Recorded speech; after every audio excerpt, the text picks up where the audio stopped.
Dan sebelum saya mulakan ucapan saya, memang saya tertarik dengan ucapan perbahasan oleh Batu Kawan.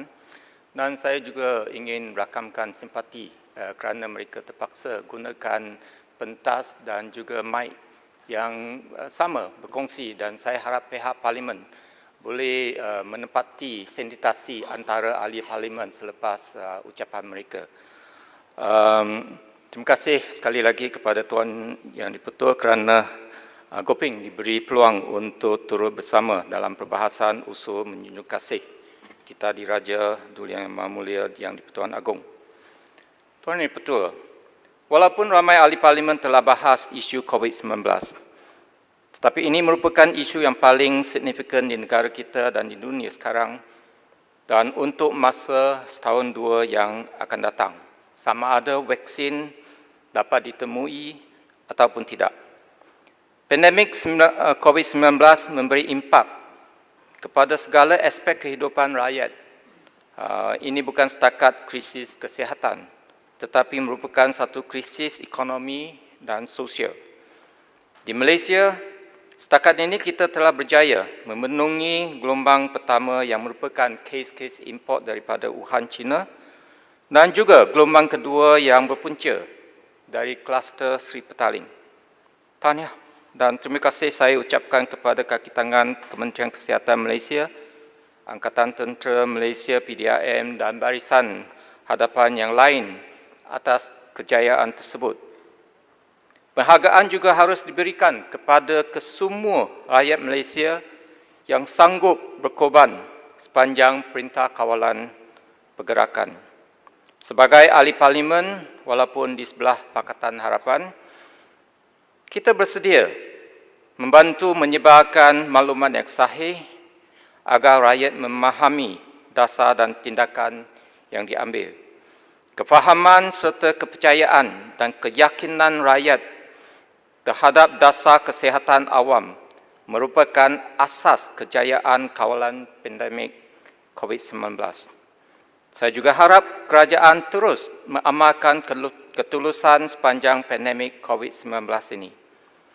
Beberapa perkara berkenaan peningkatan kes-kes baru kebelakangan ini memang membimbangkan. Jumlah kes baru setiap hari melebihi 2 angka.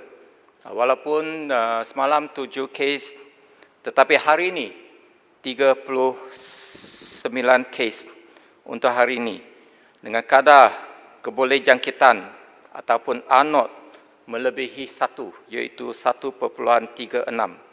Sekiranya R0 ini tidak dapat diturunkan ke bawah 1.0,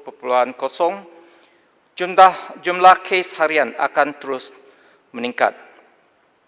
Kedua, terdapat kluster yang melibatkan beberapa negeri yang berlainan seperti Sarawak, Johor, Selangor, wilayah Persekutuan, Perak dan Pahang dan juga Sabah. Dan semalam ada 3 kes baru dari Sabah yang merupakan saringan pra-pembedahan. Ini bermakna masih terdapat virus SARS-CoV-2 di kalangan komuniti negeri-negeri berkenaan. Kita harus bimbang kerana juga beberapa kluster berpunca dari kes import di kalangan warga asing dari negara di mana wabak COVID-19 masih serius seperti Rusia, Saudi Arabia, Pakistan dan India. Kenapa kita membenarkan mereka memasuki negara kita? Dan kenapa pematuhan perintah kuarantin gagal dikuatkuasakan sehingga penularan tempatan berlaku? Tuan Yang di-Pertua, mengikut kenyataan media yang berhormat Timbalan Menteri Kesihatan, 24% daripada mereka yang diperintah kuarantin gagal mematuhi perintah tersebut. Ini juga menunjukkan kegagalan dari segi penguatkuasaan dan kenapa tracking device tidak diguna pakai untuk membantu perintah kuarantin. Secara realistik, kemungkinan besar COVID-19 ini akan menjadi penyakit jangkitan endemik yang kekal di kalangan komuniti seperti penyakit-penyakit jangkitan yang lain seperti TB, HIV, campak, denggi dan sebagainya. Jadi kita mesti menerima hakikat bahawa kluster-kluster jangkitan akan terus berlaku dan sekiranya kita bersedia, kluster-kluster akan terkawal dan tidak menjadi wabak yang terlalu besar. Untuk mengelakkan gelombang ketiga dan gelombang seterusnya, rakyat mesti bersedia untuk menerima norma baru dengan cara hidup yang berbeza untuk mengelakkan penularan virus secara besar-besaran. Selain dari itu, faktor yang paling penting yang boleh mencegah gelombang jangkitan seterusnya adalah keupayaan Kementerian Kesihatan, khususnya kesihatan awam untuk mengawal wabak apabila kes baru muncul. Keupayaan ini termasuk pertama, ujian yang mencukupi dan tepat dengan keputusan yang pantas. Kedua, kaki tangan kesihatan awam yang mencukupi untuk pengesanan kontak. Ketiga, penggunaan IT seperti Selangkah dan MySejahtera juga membantu memantau pergerakan rakyat serta mengesan kontak. Soalan saya, setakat manakah penerimaan MySejahtera sehingga sekarang? Untuk kapasiti kesihatan awam khususnya, peruntukan dan perjawatan untuk kesihatan awam di bawah Kementerian Kesihatan harus ditambah serta-merta untuk menangani COVID-19 dan seterusnya. Saya merujuk kepada bajet 2020 di mana dari sejumlah 27.9 bilion peruntukan pengurusan Kementerian Kesihatan, 5.66 bilion adalah untuk kesihatan awam, manakala untuk program perubatan iaitu rawatan adalah jauh lebih besar iaitu 2.5 kali ganda iaitu 14.2 bilion. Dari segi jawatan pula, seramai 78,266 di kesihatan awam berbanding dengan program perubatan yang hampir 2 kali ganda iaitu 153,412. Ini menunjukkan bahawa peruntukan Kementerian Kesihatan lebih kepada rawatan daripada pencegahan dan trend sedemikian harus berubah. Tanggungjawab sedia ada untuk kesihatan awam termasuklah memberi perkhidmatan jagaan primary, kesihatan keluarga, pemakanan, pendidikan kesihatan serta kawalan penyakit seperti denggi, TB, campak, polio, HIV dan sebagainya. Dengan beban tambahan COVID-19, peruntukan tambahan dan jawatan baru harus diperuntukkan untuk kesihatan awam. Tuan Yang Dipertua, di Malaysia jumlah kes kumulatif sehingga hari ini adalah 8,943 dengan jumlah kematian 124. Angka sedemikian tidak memberi gambaran impak sepenuhnya COVID-19 terhadap sektor kesihatan rakyat. Ini adalah kerana pandemik tersebut telah mengakibatkan tekanan terhadap kemudahan perkhidmatan kesihatan yang sedia ada. Impak tidak langsung termasuk rawatan penyakit lain seperti kanser dan penyakit jantung terpaksa dibatalkan atau ditangguh sepanjang dan selepas PKP. Kesan tidak langsung pandemik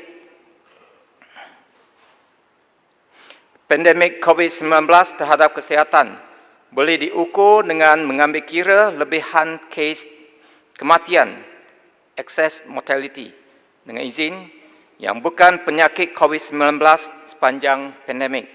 Sebagai contoh, mengikut kajian BBC Research, anggaran lebihan kematian yang berlaku di United Kingdom adalah 1/4 daripada kesemua kematian akibat COVID-19. Ini bermakna, walaupun COVID-19 menyebabkan kematian seramai 46,000 orang setakat ini, kematian yang berlaku akibat penyakit lain telah bertambah sebanyak 11,500. Jadi, adakah perkhidmatan kesihatan Kementerian Kesihatan selain COVID-19 telah pulih berfungsi 100%? Dan sama ada kadar kematian keseluruhan ataupun all-cause mortality, dengan izin meningkat sepanjang 6 bulan pertama tahun 2020, iaitu sepanjang pandemik COVID-19. Bagaimana pula dengan masalah stres dan penyakit mental akibat pandemik COVID-19? Sama ada insiden penyakit mental telah meningkat. Tuan Yang Dipertua, saya mengalu-alukan keputusan Majlis Keselamatan Negara untuk dasar pelitup muka mandatory di tempat awam. Akan tetapi, dasar tersebut mesti jelas dan mudah dipatuhi. Tempat di mana pengunjung perlu pakai penutup muka mesti jelas dan spesifik. Pelaksanaan pelitup muka di tempat awam walaupun menggunakan jenis fabrik yang boleh dibasuh terbukti berkesan untuk mengurangkan penularan virus. Oleh sebab itu, sebagai permulaan, saya telah mencadangkan supaya kerajaan memberi pelitup muka boleh basuh secara percuma kepada 5.4 juta murid prasekolah, sekolah rendah dan sekolah menengah menjelang 1 hari bulan Ogos ini. Sebelum saya mengakhiri perbahasan saya, ingin saya mendapat penjelasan daripada Kementerian Kesihatan berkenaan beberapa isu yang lain selain daripada COVID-19. Yang pertama, setakat manakah penyelarasan pelaksanaan grade pegawai perubatan lantikan kontrak daripada UD 41 ke UD 43 yang diputuskan pada November 2019. Sama ada Kementerian Kesihatan meneliti kesukaran mereka untuk meneruskan latihan sebagai pakar perubatan melalui hadiah latihan persekutuan apabila mereka menjawati lantikan kontrak. Kedua, setakat manakah pelaksanaan penswastaan tempat letak kereta di HTAR Klang? Yang ketiga, apakah status pneumococcal vaccination di mana 60 juta ringgit telah diperuntukkan dan dalam perancangan awal sepatutnya program vaccination ini telah bermula bulan Julai dan setakat ini kita masih tidak melihat ada seberang perancangan untuk program vaksin ini. Dan keempat, apakah status terkini berkenaan dengan wabak polio di Sabah di mana 4 kes telah dilaporkan sehingga bulan Mac yang lalu, iaitu 1 kes dari Tuaran, 2 kes daripada Sandakan dan 1 kes dari Kinah Batangan. Dan saya harap perkara-perkara ini diberi perhatian yang khusus. Sekian perbahasan Goping dan Goping menyokong usul. Terima kasih.